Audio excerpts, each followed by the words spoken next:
Yo, what is up, boys and girls? The Mirko. Welcome to the second last MiRecap episode ever for MPL Season 17. It is a ridiculous season so far. We've gotten a crazy buttload of ridiculous games, but more importantly, all the way to week 9, we don't know, other than ONIC and RRQ, the fates of all the teams in MPL. This is the first time it has ever happened in MPL history. And obviously I gotta go with the smartest analyst on the panel, on the English desk for this episode. So it's back-to-back, Aldo. Aldo, how you doing? I'm good. Thank you. Thanks for having me back. And yeah, let's talk about chances to playoffs that, maybe it's boring, maybe interesting. Because yeah, it's insane. This season is insane. Like, what do you mean? Like, week 9, there's no team accompanying ONIC in the upper bracket. And there's no team accompanying RRQ for the no playoff spot. So yeah, this season is, wow, it's amazing. It's actually insane how close it is because, again, even if we're talking about standings, yeah, sure, no teams have made it to playoffs, but standing-wise, there's a chance for DEWA, the second-place team in MPL, to not make it to playoffs. They can still get in the red zone. And there's a chance for NAVI to make it a playoff. There's a chance for Alter Ego to make it to upper brackets. Yep. There's a chance for the 7th place team to make it to upper brackets, and there's a chance that our 2nd place team doesn't make it to playoffs. That's how insane it is. So, all right, without further ado, I think it's time for us to just dive deep into each team as usual. And it sucks that we got to start on RRQ every single time, but it is what it is, that's where we got to start because they are the lowest in the standings. Now, I asked you who you would try to keep last week. So now at this point, we don't even need to talk about their gameplay because this week it was I think the worst RQ we've seen, and it's not fully their fault because they've had changes in the roster. Unfortunately, Dan needed to go to the Philippines. I believe family urgencies. So hey, hopefully everything's good there for Super Dan. Prayers for Super Dan as well. Get well soon, Super Dan. Get well soon. But it's for me still kind of I don't know. Maybe that's why I brought you here. Yeah. Maybe you could talk a little bit about it, right? You were in their position, very similar, 0-16 in season 15. And I felt all the way to the end, you were still putting up a fight. You were still going all in, trying to get a win, Unfortunately, it didn't happen. But then you look at RRQ here. Maybe it's because they don't have Super Dan, but it really feels like even in the back rooms, they're just laughing, enjoying. And I have seen some comments from the Kingdom where they have voiced out their concern and their, what's it called? Their opinions. They voiced out their opinions. I'll just use that word. Opinions, okay. They said it is disrespectful. They come, they buy tickets, they travel a long way to MPL Arena to support RRQ while they're 1-12, and to see their players act like they're not really looking for a win even. They're just laughing. It almost seems like it's another early week regular season match. What do you think about that? Oh, I mean, being in RRQ spot is tough. When you're guaranteed no playoffs, it means that, your hopes is kind of gone. Because teams are in their season, what they're aiming is to go to the playoffs and to win the season, right? It's for sure. But then for RQ, especially with Dan, their main XP lane, not there, and Kuroki needs to step in, maybe probably last minute. So maybe they have some kind of thoughts that, okay, then this week it's like a throwaway week. Yeah. Because again, Kuroki, man, we cannot criticize him. No. Seriously, no. Yeah. We can't criticize him because he's just an XP laner. Maybe he's a fill. Yeah, he's a fill. It's not the same case as Uni because Uni has been in for maybe weeks, maybe 1 week of practice and everything. But for Kuroki, we don't know. How long did he prepare for the XP lane? So that's why his performance, okay. It makes sense why he performed like that. Because again, gold laner to the XP lane, it's not the same. Their job desk is different. The way they open the map, the way they, their win condition and everything is very much different. So we cannot blame him. But again, for RQ, yes, the match against Liquid was, I can see they're trying, they're picking a Franco, they're picking trying to comfort picks, cheese picks, in which it didn't work out, sadly. But then against NAVI, I don't know, man. Like seriously, I Yeah. actually don't know. I was restreaming and I kind of look at the cameras of the players. I don't think they're even talking. Like I don't think they're even communicating because Damn. yeah, that was what I don't know. Maybe RG games. Yeah. I mean, we've played more close RG games. I feel like rather than the Navi and RRQ game because again, when you're currently no playoffs, yeah, there's no things to play for, and especially on top of that, Dan is not gonna play in that week, so Kuroki needs to still fill in. So I feel like maybe it's just a throw week for RRQ, but I really hope they listen to the kingdom, to the opinions of their fans. That yeah, although you're not playoffs, you're no playoffs, you're still 113, not 113, right? We still want to see your best plays. We want to see your best gameplay. We want to see your best drafts. So I hope they listen to that concerns, and hopefully in week 9 maybe they can, cause some havoc because because in week 9, guys, RQ can stumble. I think Liquid and Alter Ego. Yes. It is DEWA Oh, and DEWA, Alter Ego. DEWA and Alter Ego. They can stumble both teams. They can pull them down to no playoff spot. So I really hope Dan's dad can recover, and Dan can go back to Indonesia and can perform because he's been performing pretty well. Yeah, when he gets his picks. When he gets his picks, he's performing pretty well, and I really hope he can perform and RRQ can give their best until the last match that they play. Yep, I agree with that. I think I don't really have too much to add on to RRQ. It's just because it's just the same when they play again. I don't know how people are hating on Kuroki. Man's put in a very tough position. It is not Kuroki's fault. It is not Dan's fault. This is just unfortunate things that has happened, So it's like, whatever. But for me, it's more on, even if you can't be at fault, lock in, give the fans your best performance. Because I really feel, I don't know if it is their best performance, but I really feel that shouldn't be their best performance, even with a fill XP. Yeah. They got some solid players. It's just like, come on, man, try your best. Even Edok, dude. Oh. Like, I was so disappointed because last week I was like, okay, maybe I'll still rebuild around Edok. This week I'm like, holy shit, maybe we don't rebuild on Edok. Maybe the whole team needs to get sacked because he's just on cho against Navi. You see? The last 2 deaths. He doesn't even care. He just walks up solo against 4, kicks someone, and it's like, what? Yeah, but man, that game against Navi was very disappointing. But I feel like if you're playing like the one that you play against Liquid, maybe the fans can still tolerate that. Exactly. Playing the pick that you even really R7 had a few words to say, like in the Navi match, because I believe it was Edok in game 1 when they had the high-lows. Yeah. He walked up to Turtle while a few of the Navi members were distracted by Kuroki bot. Yeah. Edok was getting bashed by the Leomord and by another dude. I don't know if it's Cars on Fovius. Yeah. Super Ken and Yahezkiel were just watching. And I saw that R7 clip. R7 was like, guys, you don't want to help Edok?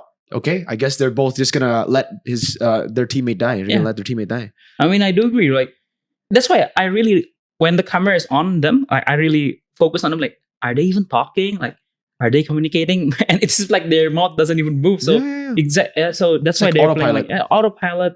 Man, yeah, it sucks to be them, and it sucks to be the kingdom too, to be their fans right now.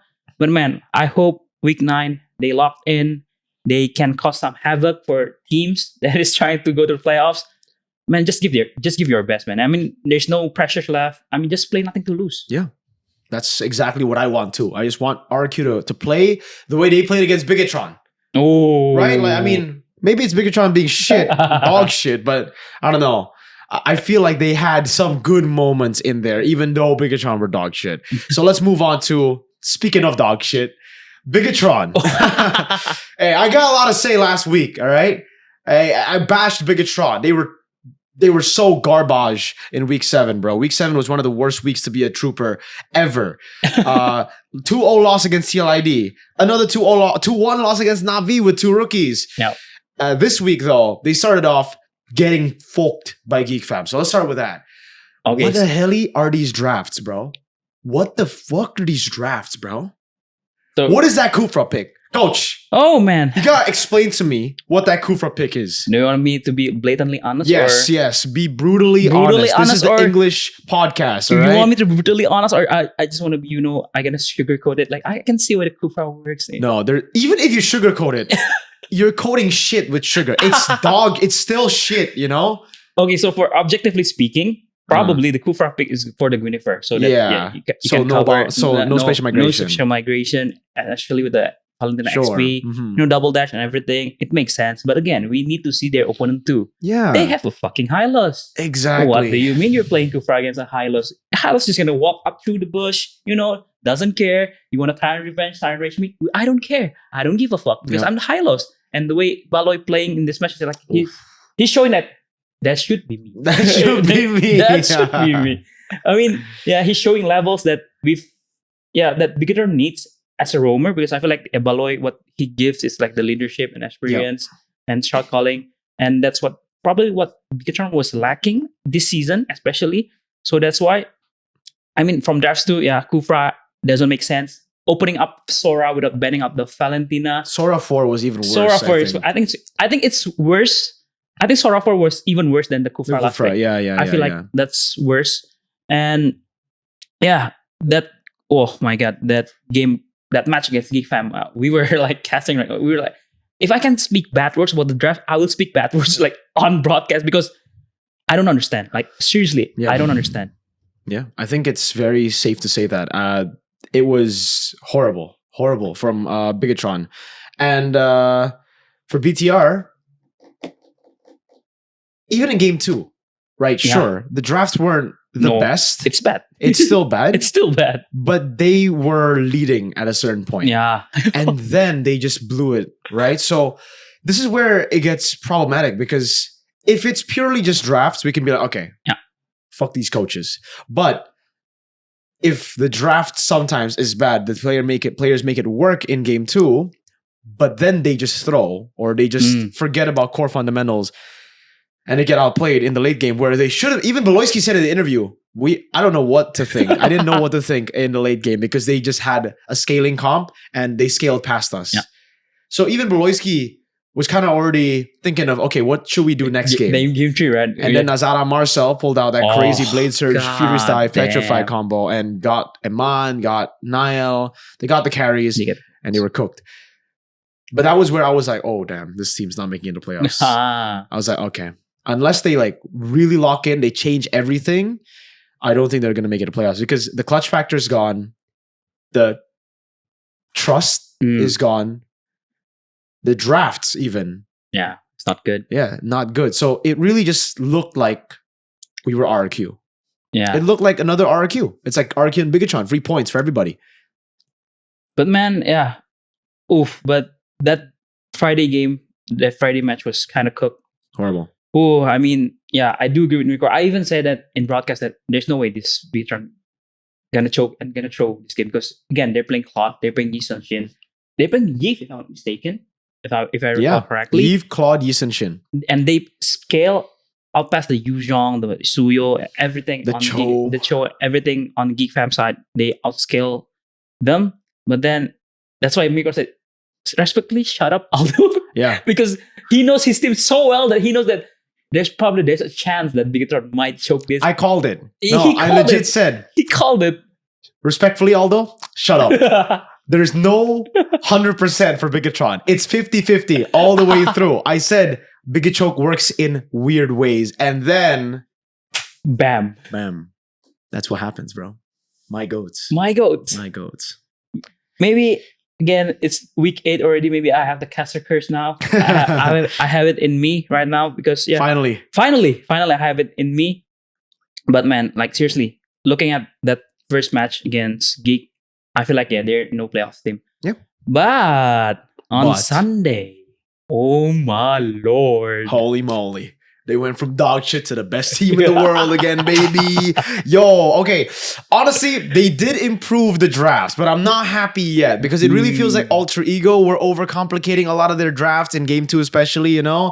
Felt like the Arlet could have been the better option. They were setting up for a Sora instead. Sora got banned out. The Arlet was still there, but they went for Yuzong instead. Whatever. BTR played the same comp. Yves, Claude, Yisun, Shin, but with a Kalea and a Uranus. And you know what? I said it on broadcast. Listen, I hate Uranus. Uranus is a dog shit hero. I hate Uranus. You know, Uranus, nothing. You don't bring any impact to the fights unless you snowball. It doesn't do anything except for sandbagging. But if you have a Kalea photo, wait a second. And the fact that Alter Ego's comp was also very greedy. They showed their damage dealers in both games very at early. The start. So it's like it just gave the chance for Bigetron to pick up the Uranus very, very early. And this was, I think, the only time this season where I see a Uranus first phase and I'm like, you know what, it's not bad.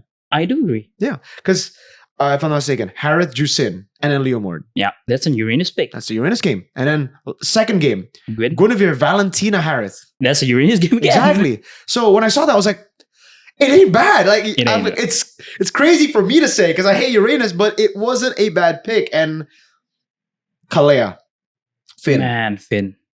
God damn. Good job, Finn. Good job, Finn. I mean, what I want to add to that, because I like myself to be proven wrong. I'm also a Uranus hater. Okay, W Uranus haters. W Uranus haters. I've been speaking a lot. I mean, I've been very, very publicly speaking that I hate Uranus, even on Indonesian podcasts and everything. I hate Uranus. Stop picking Uranus. Especially in Indo. Specifically in Indo. Specifically in Indo. Yeah. We're not talking about PH, Cambodia, or everything. So don't say, oh, but 3mar made it work. Yeah. Is 3mar Indonesian? No. Shut up, right? But again, why this Uranus works, because it pairs up with Kalea. It makes the Uranus become the first man, the one who opened up the map, the one who soaks up damage, the sandbag. And you have Kalea, shadowing behind, like just lurking around to get the flanks that she wants, like Finn wants.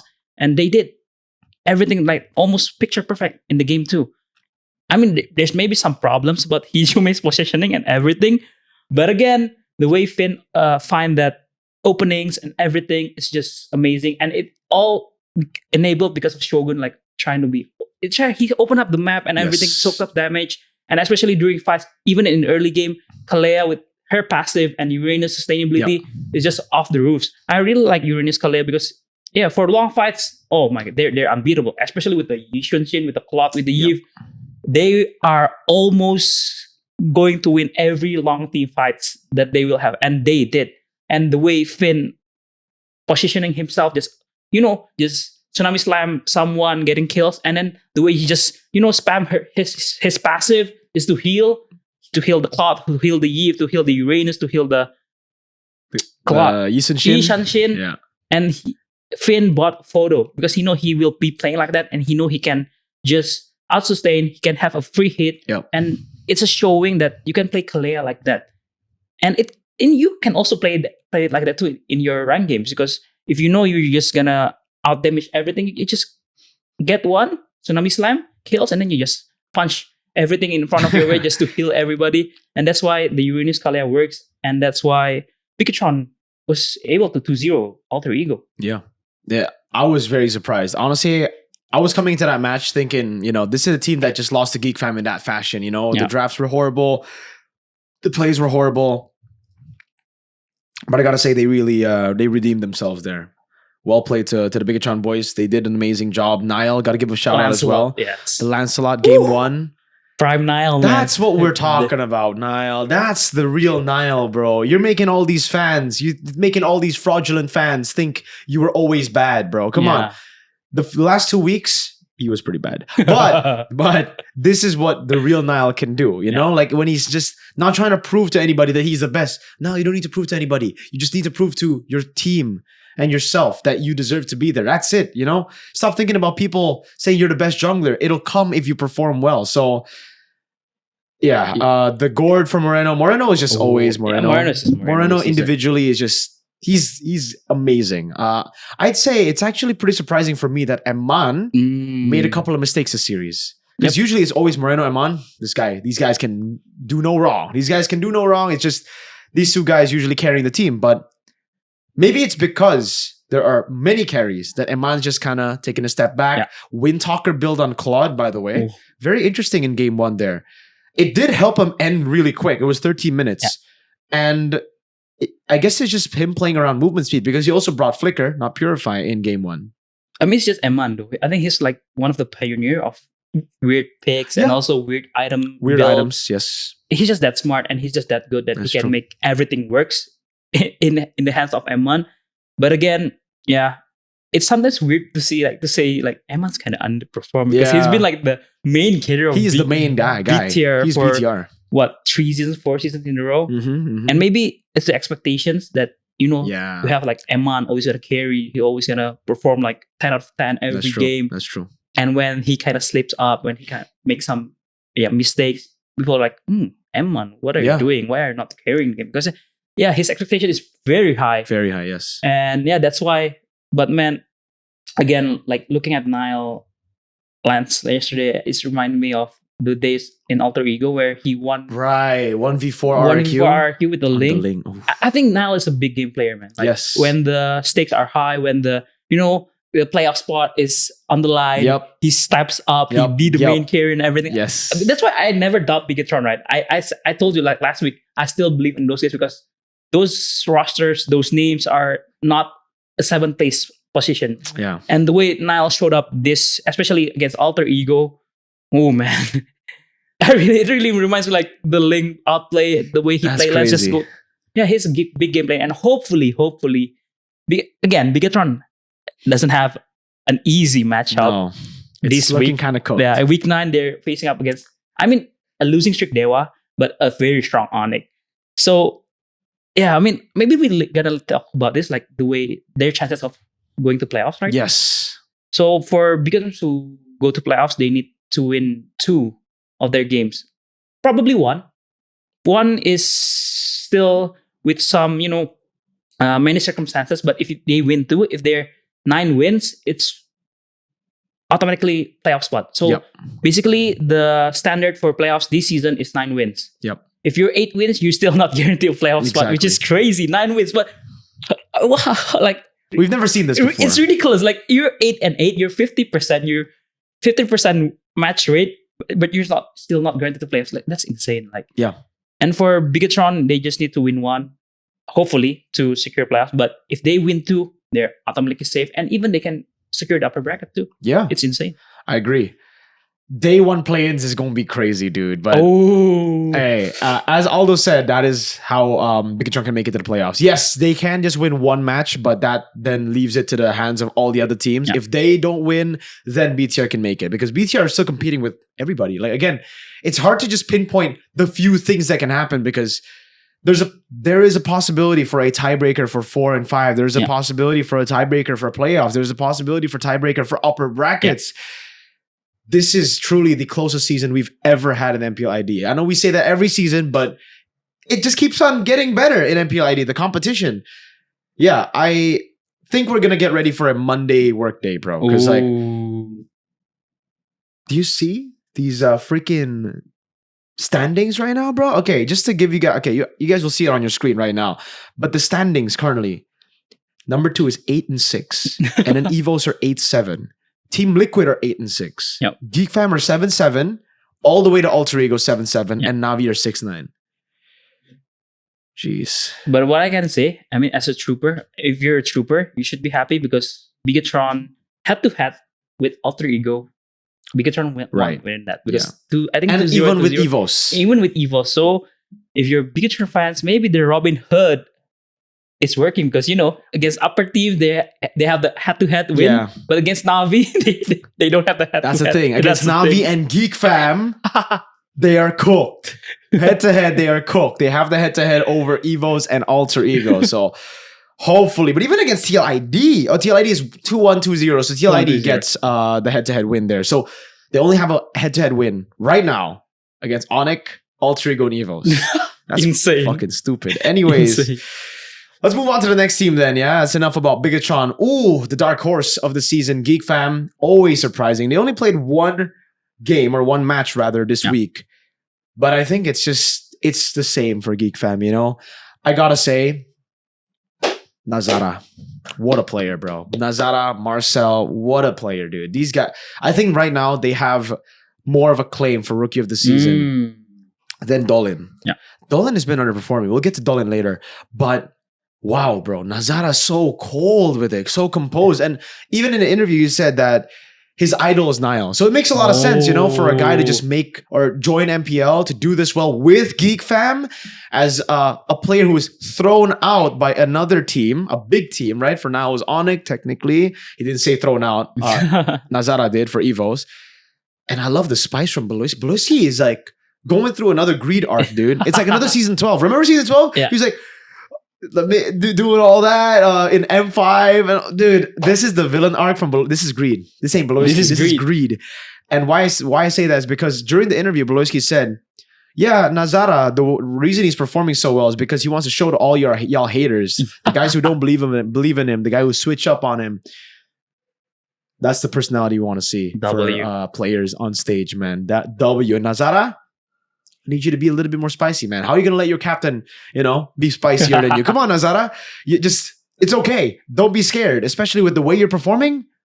Man. They're so clutch. That blade surge, bro, it looked so cooked. Game 2 against Bigetron looked like, all right, scaling, it's a Suyo, right? Yeah. Like in late game, you still do okay, but compared to a Claude, Eve, Shin, it's so cooked. And then the Marcel, the Yuzong Marcel.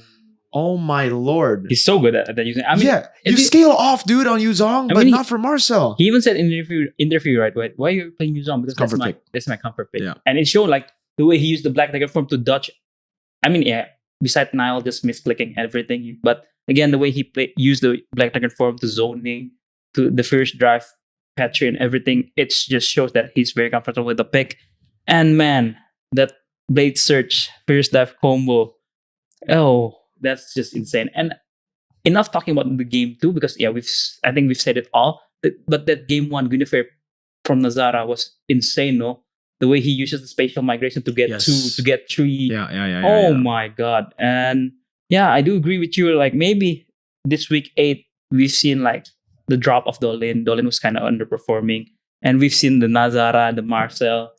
I think, Dolin, Nazara, Marcel, and Drichel is the candidates for Rookie of the Season, I think. And I think there's no shadow of doubt that those 4 rookies, man, it's rare to see that rookies that can shine that well. That's true. Last season was Kin, I think. Mm-hmm. Kin, Shogun.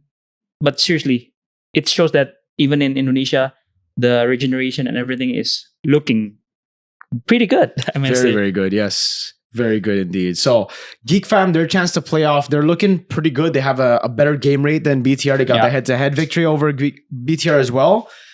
And they got easier matches, quote unquote, right? Because it's DEWA and ONIC for BTR, for Geek Fam, TLID and NAVI. Ooh, I wouldn't say it's easy though. Like none of the matches are easy, but it on paper looks like the easier matchup.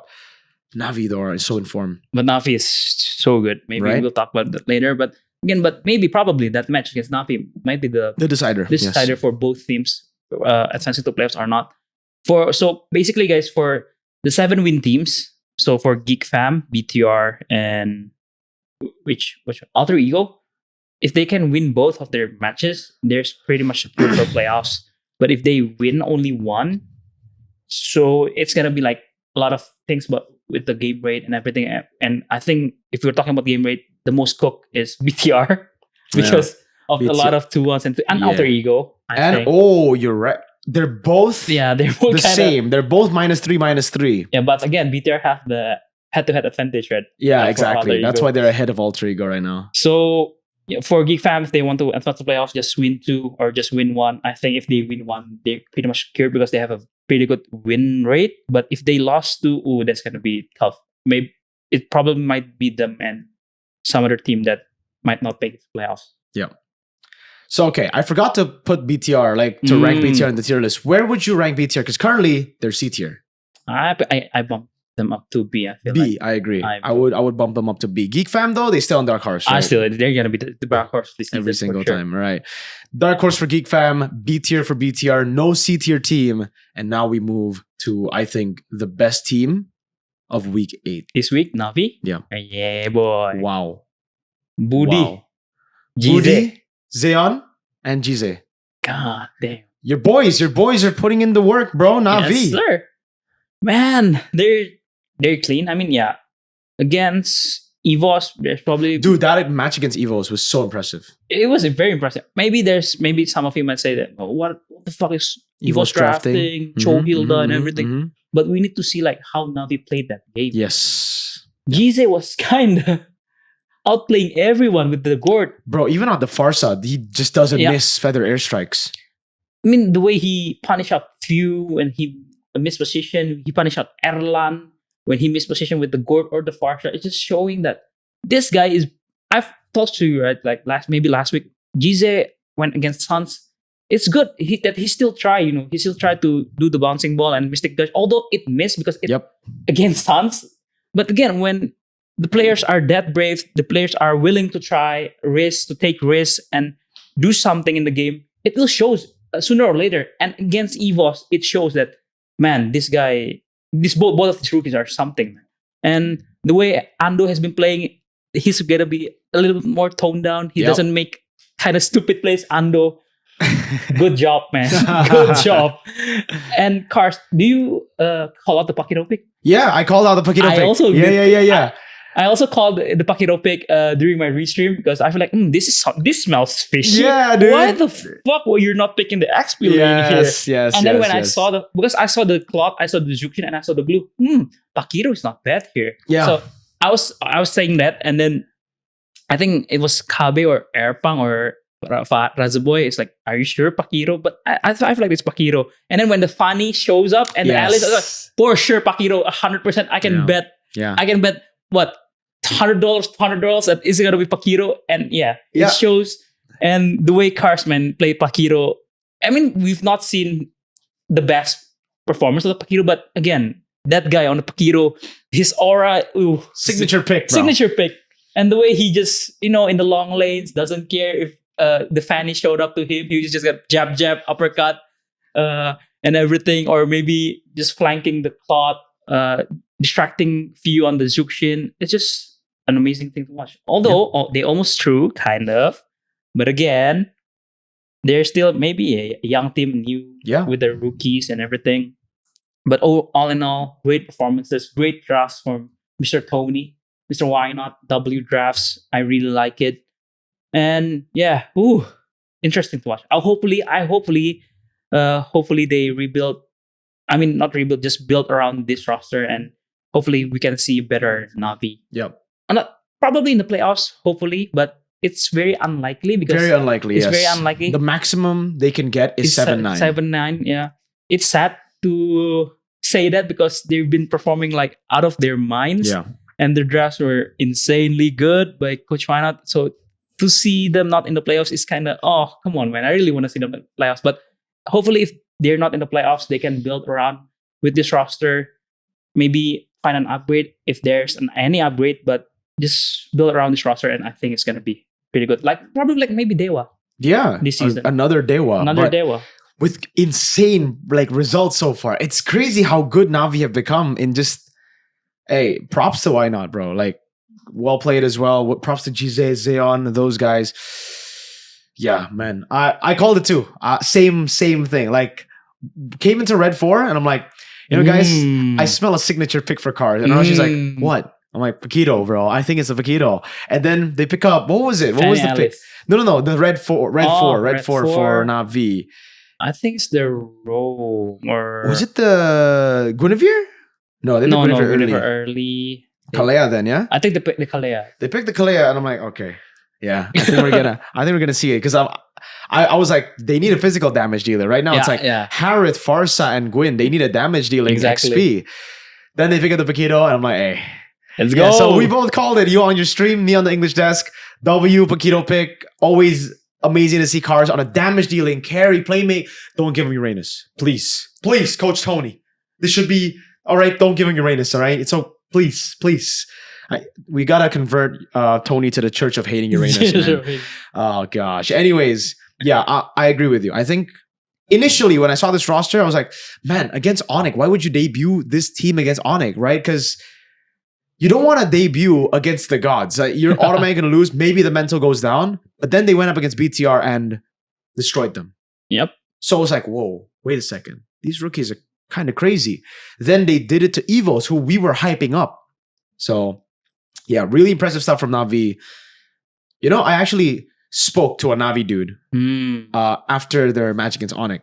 And it's like, yo, how's the season? What do you think about the team and stuff? And he's like, yeah, I mean, obviously not where we want to be.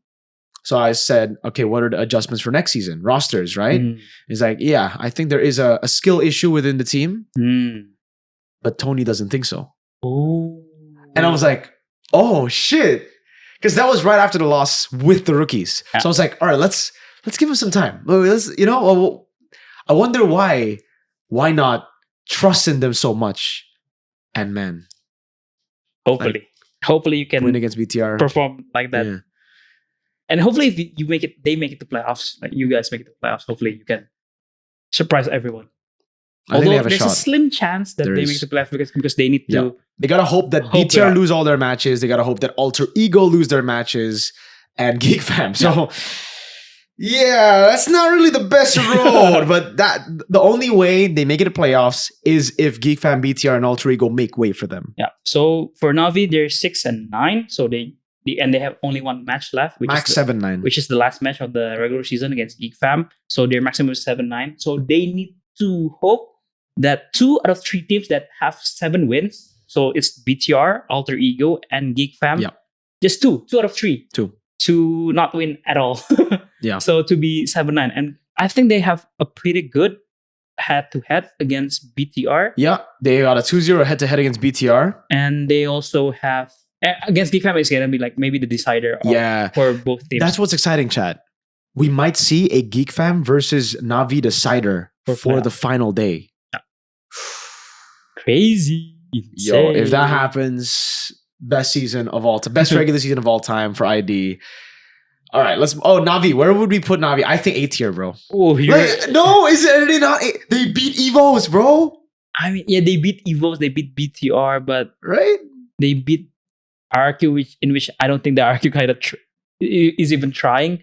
But a high B or a low A is pretty fair for me. Okay. So what do you think? I want to lean into the hype because of their crazy win streak towards the end of the season. I want to lean into this miracle run. 3 wins in a row? Yeah. Okay. So I want to put them low A. Low A. Low A. Fair enough. Now we move to TLID. TLID are a weird one, man. They're just like, this week they went up against RRQ. So it's like, it is what it is. Do we just skip this? What do we talk about? They got Harley Gore. They won game 1. Then they just play utility jungle game 2. They have Glue. They got Glue for Leone. Leone was sick as well. So it's against RRQ. You know? That's their only match. Well, what can we talk about? Like their only match is against RRQ. And yeah, again, this is why the reason why teams are betting out the Glue. Do you remember the outplay when he got ulted by the Harley? And then he just went into the one in the mid lane, gets all the deadly magic damage into the RQ guys. And this is why the Glue is permaban against Leone because he's just too good on the Glue. But other than that, I don't know what we're going to talk about. Maybe their chances to playoffs. Yeah, that's all we can talk about. Or even the upper bracket because I think they're one of the They can make it to upper brackets. Yeah, they can make it to the upper. I mean, imagine Kodan, San W, Mr. Dan. If Liquid goes to the upper bracket, W, Kodan. W, Sir Dan. Bro, that's crazy if they make it upper brackets. They do have matches against Alter Ego and Geek. So, for obvious reasons, I'm very Cavalry Kodan. I'm very TLID for week 9. Yeah. I need to be very Cavalry, so you know? if you're Navi Nation and you're a trooper, you need to become Cavalry. Come. Kodan will welcome you. He will welcome all of you Cavalriers. But yeah, so TLID if they want to make it to upper brackets, they win both their matches, boom. And they hope DEWA lose. Yeah. They hope DEWA lose. Hope DEWA lose. Because if DEWA win both their matches too, then DEWA will make it. Even if TL just win 1 and DEWA lose. And DEWA win 1, DEWA will make it. Because DEWA's game rate is ridiculous. 5. Team Liquid are pretty bad on the game rate. So yeah, they need to win 2. That's the condition right now for Team Liquid. Man, Team Liquid. Nothing else to say. Yeah, nothing to say. It's still the same though. It's still Fredrin, Leo Moore for still the same. Easy execute drafts. Yeah, easy to execute drafts, and good rookies, Drichel, and a solid roamer on Leone. Aran just doing Aran things, and Kyo just doing Kyo just farming. And Joe just do whatever he wants. Yeah. I think that's like not much to say again. They Not only much to played say. one match and it was against RRQ, and those were pretty quick matches. I think I'm just gonna keep TLID at B. Fair Right? enough. So Fair they're enough. B with BTR Yeah. right now. I'd say they are higher though. So let's leave it at that. Alter Ego, Oh, this one is interesting. our Indonesian representatives for Asian Games. Now we can talk about that. I think we started that headliner Mhm. because it's crazy timing. They announce it after the loss to BTR. So it's like, You know, yeah. you know the funny thing? What? They announced it when BTR. I said BTR. When BTR was pushing, Oh, destroying the crystal, my they announced Lord. like, wait a minute. PBC just announced that Alter Ego's the main roster for the Asian Games when they're losing to BTR. Yeah. What a timing, man! Like what a Yeah. timing. I don't even know like if we can blame Zephyr or Alter Ego. I don't think so. Because like at this point, it's a deeper issue. I think PBC are just getting really lazy to choose the representatives here. Yeah, they chose the coach, but they chose the coach pretty late into the season already.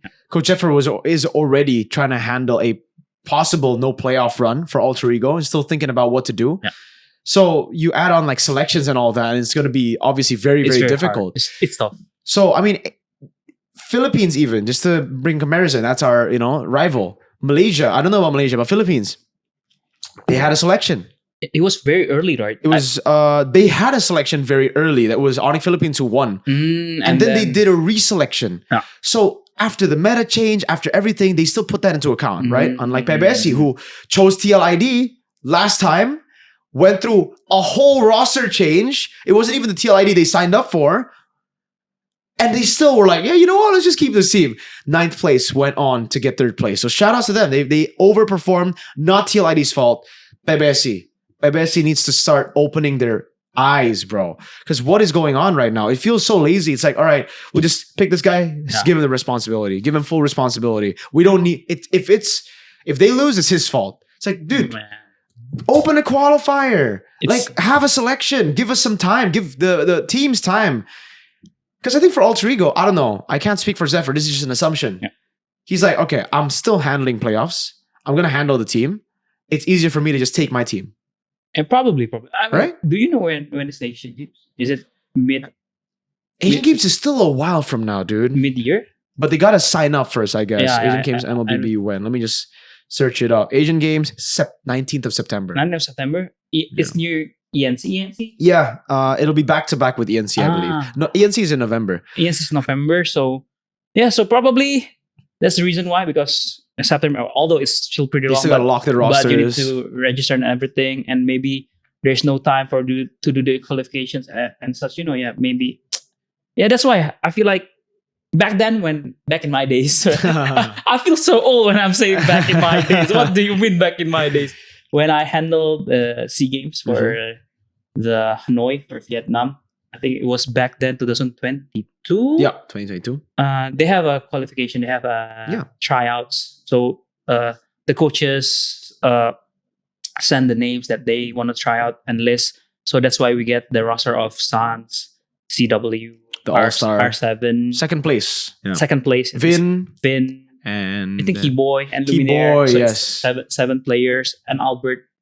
They have a qualification. They have tryouts for that. So probably, maybe, I don't know. I think for the Zace one too. I think for the Cambodia, they have the tryouts, and then it doesn't work out that well. Yep. So they're trying something new. That's why they just. I think for that one, they just chose Zace, and Zace chose the team. Yeah, I think it's still tryouts. I think it's they still have tryouts. internal Ah, tryouts. okay. So they list out names and everything. They do internal tryouts, and that's why it was chosen the three roamer roster, which is, if I remember, it's pretty weird.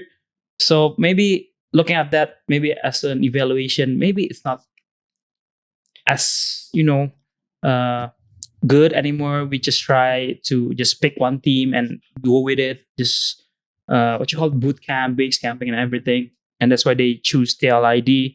In which, I agree with you. They kind of overperformed because they were 9th place, they're not even the same TLID as before. And they went out and won bronze. Yeah, if I'm bronze mistaken. medal. Yeah. So maybe they're trying to build on that. No, they didn't get bronze. They got 4th. They lost to Oh wait, that's ISF. Yeah, in that's SEA Games, they ISF. got bronze. Yeah, Yes. in SEA Games, they have bronze. So maybe they're trying to, try something new. So not picking up teams, but picking up the coach first and let the coach choose, or maybe L timing because it's in the middle of season. Yeah. During the regular season. So because back then it was tough, like balancing the tryouts for the SEA Games and also the regular season. Oh, that was pretty tough, like for the timings and everything. I feel like the players and the coaches was nonstop, like traveling and everything every day. Like it was so tiring. So maybe PBSC wants to try something new that is more effective for both the players and the coaches. But again, I do agree with you. Why not trying to make qualifications as like, I think back in the day it was the ISF for BTR. It's like team qualifiers. Qualifier for BTR. Because they got second place, in which back in my days, I feel so old. God damn it! Back in my days, it was a team qualifier. So BTR won that because again, ONIC doesn't register for that. Yeah, that's true. Because they have Kyrie, so it needs to be full Indonesian, right? They just don't qualify. So there's team qualification. I think that one feels much better for all in all, but again, the timing needs to be right. I think it needs to be before the season starts, so you just make it. But again, if they won out before the season, but then patch changes and everything, so it's so confusing and it's so weird and it's a tricky situation for both the PBSC and also the MPL teams to do both. So yeah, I mean, I don't have any say or whatever, but again, it's very tricky for both the organization and also the players and the coaches. Yep. To balance it out, So yeah, tough. But again, man, Alter Ego this week, I think they won. No, they lost twice. This was a pretty bad week for them. They lost against ONIC, which is kind of like, all right, sure, it's ONIC. But it's 2-1. So I was impressed. That's why coming into the Bigetron match, I was nervous. I was like, okay, I guess I'm cooked because Alter Ego were able to get a game off of ONIC. They almost 2-0'd ONIC. I think game 2, they had the better draft. Unfortunately, that didn't happen. They threw Alter Ego passed a comeback in the mid game with the gourd. But then against Bigetron, they dropped the ball. I think they dropped the ball on many accounts. Just on the throw department in game 2, they were 6,000 gold ahead. Yeah. They could have forced game 3. But they just lack the clutch factor. But also, I would say in the drafts, because they're just so honest. It's the opposite of BTR. BTR are so overcomplicated a lot of times. Kufra, Sora, the red 4, red 5. Alter Ego are too honest sometimes now. Like, they pick up Harith, Juicin, Leomord first phase. They just reveal all their damage cards early. So Bigetron are like, wait, okay, we're just going to go Uranus. And in game 3, they do the same thing. It's game 2, sorry. Harith, Valentina, Guinevere. Yeah. It's like, okay, we're going to go Uranus again. I don't think there's a shredder in XP. So they pick it up. And then we did get to see the Yuzong. I feel like also there was a bit of overthinking there. Maybe they thought, okay, yeah, like you said, we had a discussion before the podcast. But maybe they were thinking, okay, Arlet can't shred the Uranus, might get held back in lane by the Uranus. Yeah, but again, Nino has played Arlet against the Uranus. And they have a Guinevere. That's like the Val Requiem final slash combo against the double marksman against this composition. You lock them with CC, say goodbye to the healing, right? I mean, Finn, the reason he's able to heal these guys because the Uranus is taking the spatial migration alone. But if, say, Finn gets caught by the spatial migration or the Val Requiem because of AOE final slash, things could have been different. So I think for Alter Ego, I understand why you want to pick up these heroes in the first phase, but you can't be that honest anymore. Like teams know what you're planning now. Teams know what you have, and I'd say lean in towards that more instead of avoiding it. We saw against Alter Ego them leaning into their strengths. They played the crazy flex again. They pick Ruby very early, stuff like that, right? And then in game 2, they pick Uranus, and you thought, oh, Uranus gold? Is this Uranus gold? Yeah. Maybe. They played around with that. Even game 1, Freya, they flexed it back and forth, and then pick a Valentina in the end. So that's where I think Alter Ego are at their best.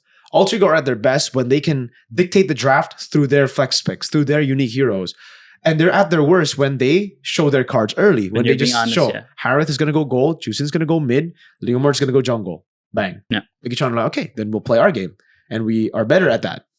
And I think what I can point out too, I think teams are recognizing that Hilda is our like best hero right now. And when ONIC starts to bend out the Hilda And even BTR banned out the Hilda. Alter Ego won game 1 against ONIC with Hilda. with And then Hilda. after that, it was always banned out. Even in the BTR game, they banned out the The Hilda. blueprint.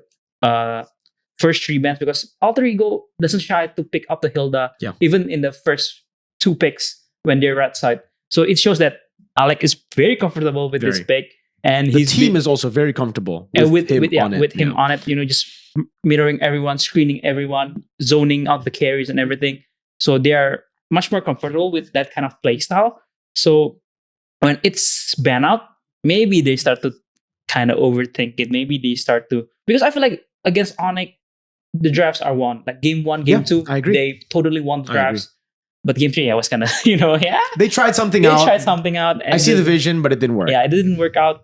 And it has to be Hijume again because, game 3 was, if you play Gord that game. Yeah. Even if somebody whose name's not Hijume plays that Gord, it's still a hard game for the Gord. Very difficult. Even if Sans was on it. Yeah, it's pretty difficult. So, again, but I think one of the problem for Alter Ego, maybe teams are now recognizing that Hijume is the playmaker of the team. It's not Nino, it's not Yasuke, it's not Alec, it's Hijume. I agree. And I think teams are recognizing his pattern, the way maybe where he Cloudy, the way he sits on the bush, what bush he usually sits on, because it's apparent that mid bush during the low fight is either the left mid bush or the right mid bush is Hijume's lair, territory, his domain. His territory, his domain. So people can just blind conceal, engage there, and you'll find Hijume there. Yeah. I mean, it's apparent against the EVOS, the Baxia game. They caught Hijume there. Even yesterday against BTR, they caught Hijume there. Kalea. So maybe teams are trying to know their habits, know the patterns and everything, and they recognize it. And it's a way to punish Alter Ego now through the Hijume. I mean, because if your mid laner got caught early on, like in the team fights, it's done. It's over. So I guess teams are recognizing on the habits and everything, and they know Hijume is the playmaker of the team, like the way he flickers and everything, playmaking and such. So when you shut down Hijume, the teams kind of fall off, and that's why maybe he is still playing, because people are saying Cyrus is much better. Cyrus is I don't think so. Cyrus is on paper the better mid laner. He does maybe more damage. His KDA is much cleaner. All that. But this is why I'd say you can't look at the game like that. You can't use paper to determine if a player is good or not. The game is played in the Land of Dawn, not on paper, unfortunately. So when I see Cyrus play, it's like, yes, he is safer, but Alter Ego lose what's special about them. If that's the case, they play this normal way. I think all the other teams are better at playing the normal game compared to Alter Ego. M7, how did Alter Ego do well? They didn't do well through playing normal MLBB. They played their own version of MLBB and forced other teams to ban it or play that version of MLBB themselves. I would say Season 16 playoffs, same thing. If they played normal MLBB, they would have lost to NAVI. They would have lost to NAVI in the first play-ins, first day. Uranus pick, both lane. But the flex picks, those picks that just keep you thinking, those picks that bait you to fight, right? Those are what make Alter Ego strong. So I don't think Cyrus is the better mid. Yeah, and Hijume enables that kind of play style. So that's why teams are now, looking at Hijume like, Hijume, I see you if you're out of position, because you like to be out of position. He's looking for the play. We will punish you. We will freaking punish you. And they did. And that's why against ONIC, against BTR, Hijume is I think this season mostly Hijume is getting all the blame and everything. Maybe it's because probably teams are recognizing how he plays and try to punish him more than last season or even the M7. So that's why Alter Ego is kind of, they're kind of, I'm not going to say they're cooked, because again, they still have a match against RRQ. They do. So probably that's RRQ and TLID. Yeah, so probably against RRQ. I mean, if we're talking about this week, it's probably a win. Because, again, looking at how RRQ play. They got to go up against TLID first, though. Yeah, but against TLID first. So it's going to be the deciding factor for both teams, for TLID and also Alter Ego, to who advances and who secure playoffs first, and probably against RRQ they're gonna win out, because if RRQ still plays like this week, I mean, Yeah, and if they don't have Super Dan, I think RQ will just be free points for everybody. yeah. So again, so Alter Egos, their chances for playoffs is still pretty big, although they're 7 wins, because they have, I think I'm not saying gonna say the easiest matchup for other than 3, but with Alter RQ there, it's, I think, safe to say that they have the easier matchup. Yeah, it's like it's almost free points at this point, right? Especially without Super Dan. Yeah, I think that's it. There is another thing I want to add. It's like, I don't know what is up with Arfi, but Arfi, when he's on Harith, it's a Harith problem, I think, more than an Arfi problem. Like, Arfi on Harith problem, I mean. Yeah. Because I think maybe he's too used to playing the all-in heroes. No Sky Piercer. No Sky Piercer, those kind of heroes, that when he's on Harith, he's so eager to pop ult. And especially when your team relies on that cycle to be up, you can't just be throwing it out. The throw against Bigetron happened with the Harith, I believe. Or game one, yeah. Bigetron ended quickly because of the Harith. Yeah, I do agree. He ulted early. And then game 2, the throw happened because of the Harith. Hijube got caught, but it started with Arfi ulting up top. He ulted, he dashed around, and then he went back, but Hijube was trying to cover him. And then Finn, skill 2 flicker, found Hijube, and then obviously one thing led to another. It is bye-bye, GG's, alter ego passive. So yeah, just a little nitpick there for Arfi, you know, because I know the team is an aggressive team, but you can't play that style when you don't have that comp. And in game 2, it wasn't that comp. Game 1 made a bit more sense. They were an all-in comp, you know, but game 2, especially with the lead, that's the thing. Yeah. With the lead, there's no reason for you to be doing all that, doing too much. I do agree with that. Yeah. Yeah, no excuse. Yeah. So I would still keep Alter Ego at A, or would you still keep Alter Ego at A, or would you put them at B? I think I would put them at B, dude, with Bigetron and TL.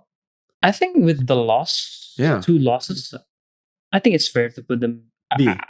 High B, I think, because the game was against ONIC was... Do you think it's highest B? TL, BTR, Alter Ego?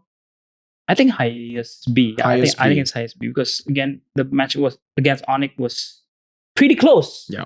I feel like, and I think if things are better, or maybe they make better decision, I think they can win 2-0. Fair. Let's move on to DEWA United now. Because DEWA they did have a very tough match against ONIC, so we give them the benefit of the doubt against ONIC as usual. They had a pretty good composition. They just got outclassed. Again. Dolin, though, he's been having stinkers. Yeah, those retries. Those retries have been off. The decision making has been off. He just keeps on going in, getting caught early, first blood, all the way from last week. So last week we were like, okay, maybe it's just unfortunate because he did so well in the first 6 weeks. Yes. But then this week, especially against EVOS, it's like, man, we were talking about top 3 junglers. We said Dolin has a way to creep up. Too far. Never against mind. EVOS. Like, Never what the heck happened? They were so out of it, dude, DEWA. And they got good picks too. Guinevere, Suyo, against Leomord both games. Yeah, his favorite picks. Yeah. I might say. And he's just not performing. I'd say it's not just him though, but I want to say he's not performing to the level that we expect him to perform. DEWA in general, they look disconnected. Ooh. They look disconnected. They look like sometimes they still have very, very good drafts, but they just don't know how to play them. It's something that we have seen patterns of before, like when they got Belleric in week 6 or week 7. Week 6 or 7. One of those weeks they picked Belleric and then they just fought level 3 instead of waiting for Belleric level 4 for Turtle 2, but they just fought. So we're seeing more of that disconnect from draft versus team. Kin wants to go in, he tries to make a play alone, and then the whole team's like, dude, we don't have any resources. It just seems like they're not communicating, right? Like, Kin wants to go in, team doesn't want to go in. They're getting outclassed, especially when you're up against teams like as macro, like as complete as ONIC. Complete, as smart as ONIC and EVOS. Yeah. You can't be making these mistakes. You miscommunicate just in one fight, and then EVOS, they take Turtle for a kill, right? They trade EVOS signature, or ONIC, they just beat you flat out. DEWA look very, to make a comparison, they're like Alter Ego back then. It just looks like they have a template early game. If they get the template early game, they win the game. If they don't, done. Like when they go even is as well. The clutch moments don't happen. They throw. They get desperate. I feel like DEWA is running out of fuel. Yeah, it seems that way. It seems I think they're running out of fuel, or because I think teams are also recognizing that Kin is the playmaker, and they've been ganking Kin a lot. And That's I true. heard like interviews, like even Keyboy, like we just see Kin. So if Kin is missing, we just touch out the fight. We know they're gonna engage. So for against EVOS too, right? They're just looking at Kin, the way he rotates, where he's going, and if he's not showing on the map, it shows that DEWA want to fight. So if Kin is showing out the map, so they can fight. If Kin is not showing, they just dodge. Yeah. So and teams are really focusing on him right now. I think he's getting so much more ganks rather than in the regular season, and the teams are finally starting to banning out his Arlet first 3 ban. Yeah. So there's no half man half Arlet Kin moment anymore, and he's in a more suspectable picks that can be ganks more, like the Phobias, the Alice, that can be punished more, and the Terizla. So I feel like teams are starting focusing on Kin, the playmaker of DEWA. So when he's not having a good game, DEWA doesn't have a good game. But again, it shows that Kin was the one who kind of initiate everything. But I feel like the trio mate, the Suyo, the Suyo, it's not Suyo, it's the Dolin, the Octa Mueza, and maybe it's not performing as well as before. Maybe it's been weird. Maybe it's because it's Kelra, but he played Claude into the Harith. Kelra destroyed him. He played Harith into the Claude. Kelra cooked him. So both matchups, same matchups, different heroes, same outcome for Kelra. It's more of a skill gap. Against EVOS, he did do better in lane, but in team fights, he got cooked by Erlan. I mean, oh my god. I guess it's just they're running out of fuel, I think. But maybe they're getting desperate because it's been 2 weeks that they should have been in playoffs. They've had a 99.97% chance to playoffs for 2 weeks. From week 7. Yeah. Yeah, from week 7. From week 7, week 8, they just need one match to win. They need one game. Even one game. Earlier this week, all they needed was one game. But now it's getting different. Because they've lost 2 more. Yeah.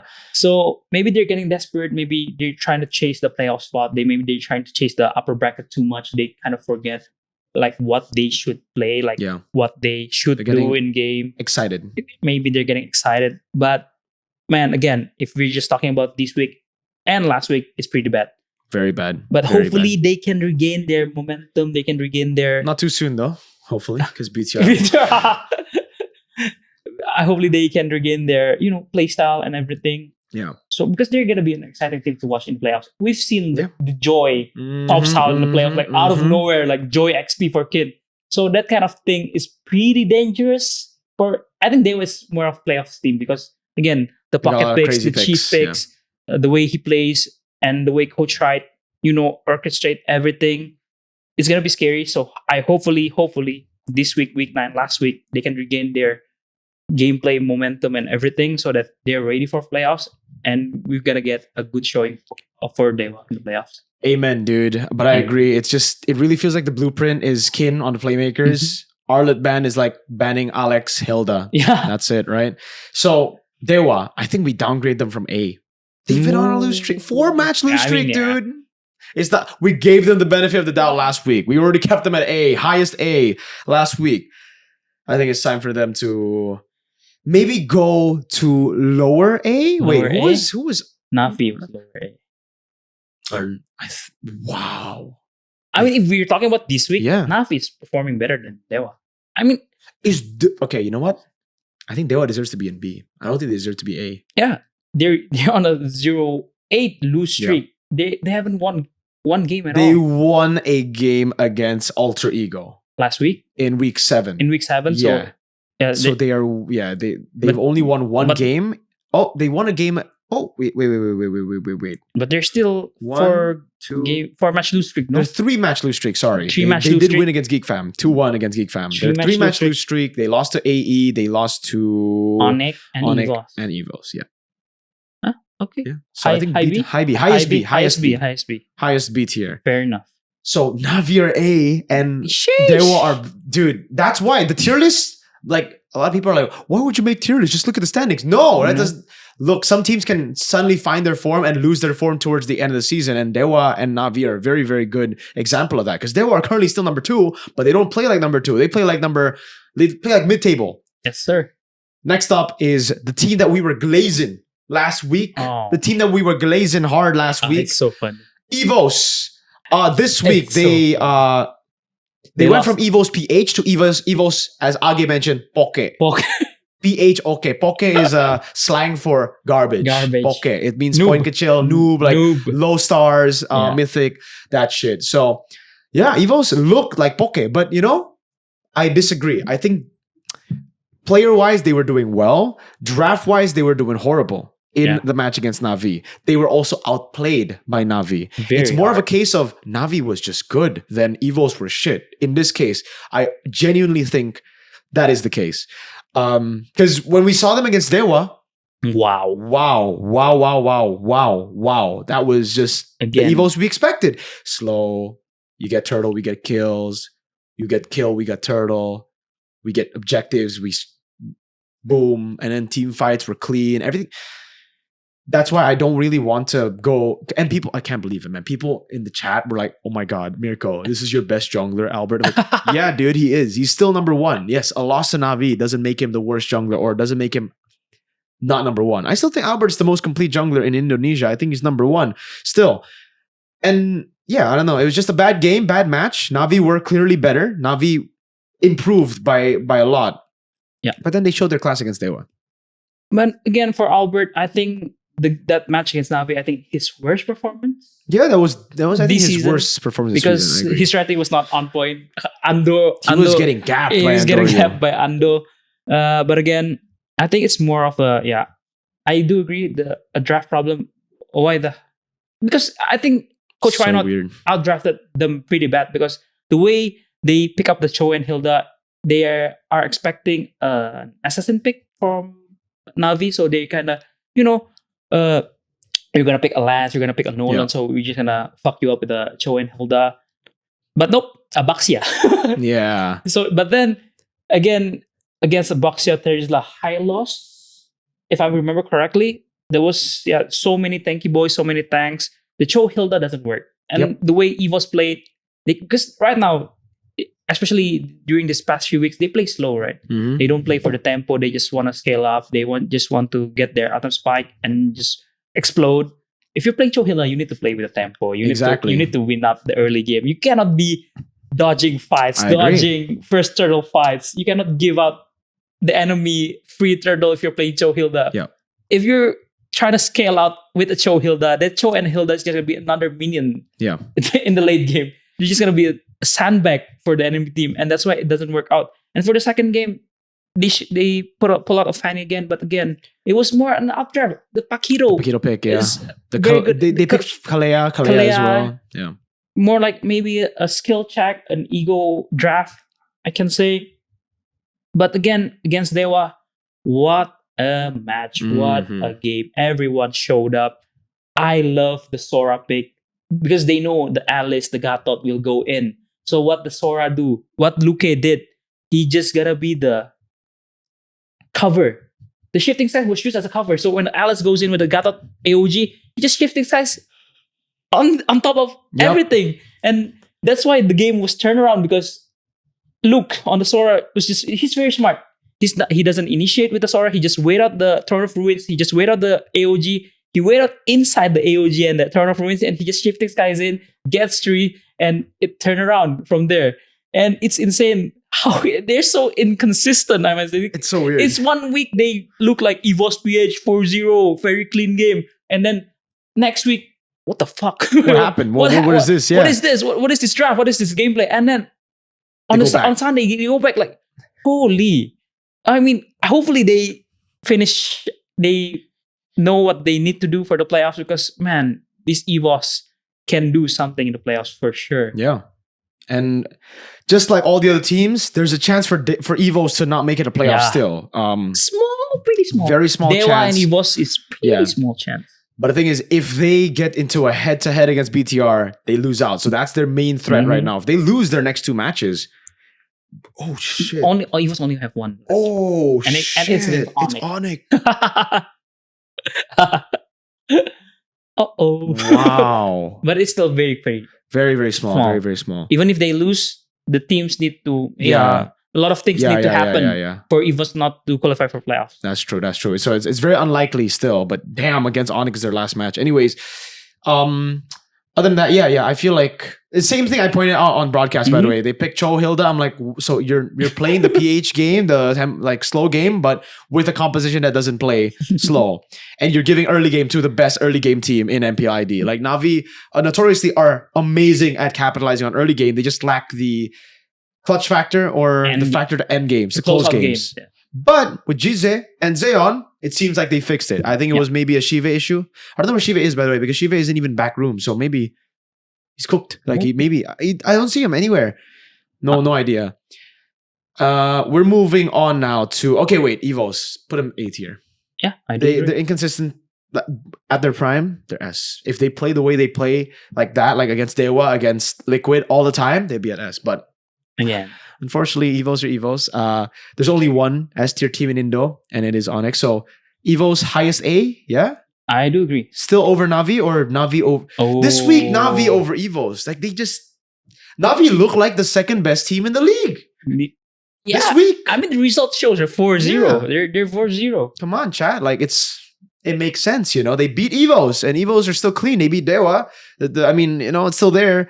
But I think chat and the viewers want you to rate EVOS lower because every time you rate EVOS high, that's true. They kind of cook. Okay, it's okay. Then we'll rate EVOS lower than Navi. Like Navi are A, number 1A, second best team in the league currently. That's crazy. We got you, chat. We got you. We got you, chat. We got you, EVOS fams. We got you. We'll rate EVOS low. All right, there we go. EVOS harus diremehkan now is the meme. It's like, why? Why is that the meme? So you got to underestimate EVOS is the Indonesian meme now. ONIC, our last team. I'm wearing the ONIC jersey. And firstly, deepest condolences to Kelra and his family, man. It is shocking news. Shocking news for us as well because we didn't know until like, I think match 1 started. Then we got a text in the group and it's like, oh. And then I checked IG and then I saw the news. And it's a very sad situation. I hope Kelra is dealing with it well. Kelra flew out right after their match against DEWA. Oh no, against Alter Ego. Alter Ego. Yeah, because it happened on Saturday. It was sudden. Because on Friday, everything was good. There's no news. And on Saturday, I guess it happened in the morning. So yeah, deepest condolences. Prayers from us for sure for Kelra's family.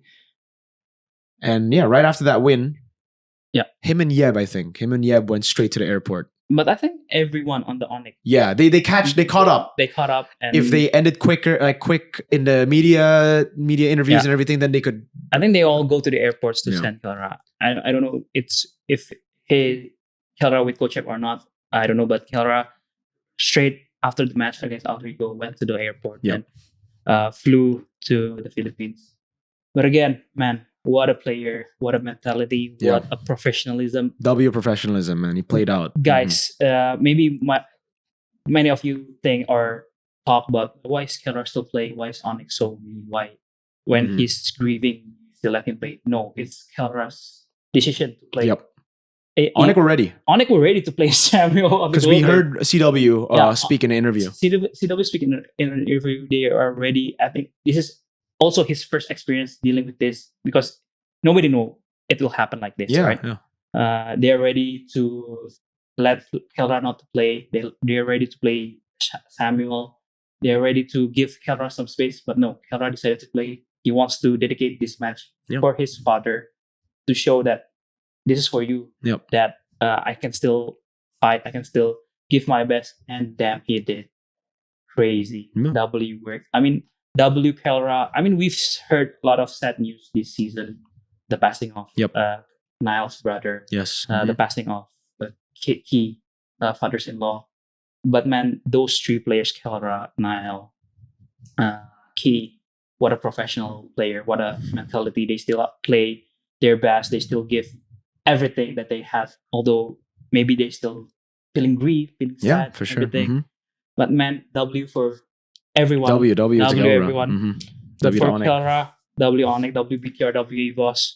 But man, for Kelra, with what he's feeling, I don't know what he's feeling inside. Like, yeah. But to perform like that out of their mind, like getting ganked for people and still alive, outplaying almost everyone with the Harriet. I think it's a 2-game Harriet, right? Or Claude, 2-game Claude. 2 games of Claude. No, 2 games of Harriet. Game 2, game 3 Harriet, game 1 Claude. He's playing out of their mind. ONIC is just so good. They're just too clean.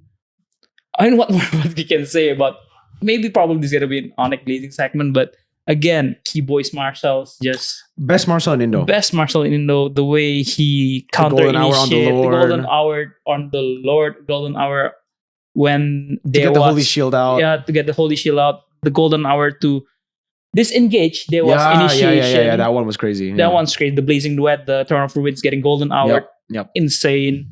Sans, when playing the Zuxin, he can just zone out everybody, dude. During objective fights. Kyrie just being Kyrie. What word you get? We're criticizing. Even on a Leomord. Yeah, we're criticizing him. Like, Kyrie is not comfortable with the Leomord. He said, "Shut up, maniac! I will show you how to play Leomord. I can play the Leomord." And bam, 0, 10 and 1, I think. Yeah, maniac performance. 10 and 1, KDA. Yeah. And then after that, he's playing the Fredrin. Like, what more can you ask? Yeah. And Kelra, we know Lutpi, even with the Sora. They're just all good, dude. I think the only way you can really beat ONIC is if you outdraft them. That's the only way. Exactly. Unfortunately, if we do have to nitpick on something, it's very difficult because ONIC are ONIC. And even when they don't get their winning draft, it's always still winnable, right? Because against Alter Ego, Coach Aldo DM'd me, and I was already saying on broadcast, this is crazy how ONIC are holding on and doing well or winning with a composition that clearly I would give to Alter Ego. Yeah. It was the game that Alter Ego ultimately won. So, it still was an Alter Ego win. But damn, 20 minutes and Kelra got a triple kill on a Claude against a Freya. Freya's like, no, M7. Claude was broken up until RFE was like, yeah, no, this is how you deal with it.